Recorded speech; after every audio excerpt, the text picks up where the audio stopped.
Alrighty, Chef Buck here, and check it out. We're making a chocolate cake. Yep, that's right. Underneath all this frosting is a delicious chocolate cake made out of beans. What? That's right. Garbanzo beans. We got 2 cans, rinsed and drained, and we're going to transform it into a tasty cake. I got 4 eggs, took them out of the fridge, let them sit for a little bit to knock the chill off. And then we're going to take our beans and we're going to take our eggs and blend them up. If you've got a rich person's giant deluxe food processor, you can do it all at once. I have to do it in 2 batches. I'm working, with thrift store material. But no matter how you do it, when you're all finito, it's going to end up looking like baby food. But that's all right, because we're going to fix that. Although it's going to take a little bit of work. We're going to throw in some baking powder and some sugar, and we're going to stir that up, and smooth it all out. And it's going to get all silky and luxurious, and now it's going to look like rich babies' baby food. But we're not done yet. We're going to take a baking dish about the size of a human head and butter that up. Make sure and butter it well. Get it all around the crevices and cracks and the edges of your dish, and make sure along the sides too, because if you butter it up nicely, then later your cake's going to fall out with no problem. We want to go ahead and melt our chocolate. We got an improvised double boiler system here. I got a pan of hot water, and I put another little rinky-dink pan in it. Bring the water up to a bubble. Then we're going to throw in our chocolate and some butter and stir that around till the chocolate chips start to melt and get nice and smooth. Now, if your chocolate wants to freeze up, or it isn't smooth enough, just throw in some more butter. I throw it in a tablespoon at a time. I probably ended up putting in 2 or 3 tablespoons of butter. But when it gets smooth and melted, just go ahead and roll it out, spoon it out into your bean mixture and stir it around, and then it's going to turn into this rich, deep, chocolatey pool that you're going to want to dive in. This is like the river in Charlie and his Chocolate Factory, except it's more like a lake. But we're going to take this and we're going to add a little bit of vanilla extract to it, which you don't have to do. If you want to be a cheapskate, you don't have to, if you don't put the vanilla extract, it's not going to be the end of the world. But I like that flavor. I like to add in some dried fruit. These are dried cherries. But dried cranberries work very well as well. And these are almond slivers, but put in pecans, walnuts, whatever kind of nuts you like. But adding some dried fruit and walnuts will add a great texture to your cake. So spoon it out into your buttered baking dish. And then we're going to slide it in the oven, and we're going to let it bake away at 350 degrees Fahrenheit, for about 40 to 45 minutes, depending on your oven. And after about 45 minutes, boom, we're going to take it out of the oven, and you're going to know it's done because all you have to do is slide a toothpick or knife in there and pull it out. And if it comes out clean, doesn't have any batter sticking to it, then your cake is finito. But you don't want to mess with the cake. We're going to leave it alone, let it sit for about 10 or 15 minutes, let it firm up, because if you fool with it right now, it might break apart, because it's kind of soft. You want it to get its act together.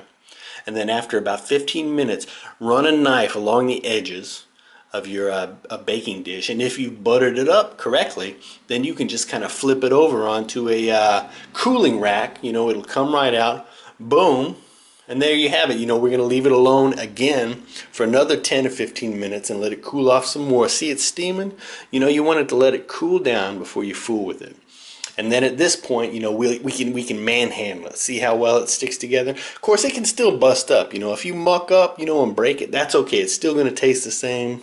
But ideally, you want it looking nice and pretty like this. And you can go ahead and frost it right now. Do whatever the hell you want with it. But see, Camera Girl and I have different philosophies. I like it with frosting on it. But Camera Girl, she doesn't like frosting. So I'm going to split it in half and do different things with different pieces. Camera Girl likes it just with powdered sugar. You can eat it just like a brownie. You can eat it plain. She likes it with powdered sugar and a little bit of raspberries on top. And that's nice. It's super duper awesome like that. But I like to try different things. So I thought I'd go with the pork and beans, because it's a bean cake, right? So I thought, well, what could be better on a bean cake than beans? It sounded like a great idea to me, but really, kind of didn't work out. But I thought, well, psychologically, maybe it just needs a raspberry. Maybe that would get me over the hump. But that didn't work out either. So I had to go with a traditional cream cheese frosting. We take a little softened cream cheese, softened butter, boom, again with the vanilla extract, and then just a hand blender. Go ahead and start to work it together. And then we're going to add in some sugar slowly. I got about 2 cups of powdered sugar here, but you can add a little more or less depending on your taste and how thick you want your frosting to be. But gradually add the powdered sugar in there. If you throw it all in at once, and then start up your machine, boom, it's gonna create this giant cloud of powdered sugar that will surround your head and asphyxiate you in a sugary death. So just add it piecemeal at a time. If it's too thick, if your frosting's thicker than you like, add a little bit of milk or half and half, just a tablespoon at a time. If your frosting's too thick, thin it with milk. If it's too thin, just add a little bit more sugar, But once it gets to the consistency that you like, then that's it. You can go ahead and throw it on your cake, spoon it on there, smooth it out, turn it into this lovely white Christmas cake. And then that's it. It's going to look not as gorgeous at first, but you can clean it up, dress it up, throw some berries on there for color. And now, boom, you can enter it into a beauty contest if you want. Ta-da! Look how amazing. That's fit for royalty. Now, me and Camera Girl, we have already eaten the other half of this. Camera Girl, you had it with the, what did you have? You did your raspberries and your powdered sugar. And you had a little bit of the frosting that I had left over in the hoopty hoopty. Normally you don't do the frosting. I like the cake with just the confectionery sugar. You're not big on the frosting, but this frosting is awesome. It really is amazing. Yeah, it's good. Boom. That's so good, man. But it is decadent, super decadent. People are going to be like, why don't you cut a slice out there? Why are you eating that whole thing? It's very good. Yeah. But super simple. We've done this one like 3 times this month. Just because it's so damned easy. A little bit of flourless garbanzo bean chocolate cake. Give this recipe a try. Let us know what you think. Bon appetit. That's it. Thanks for watching.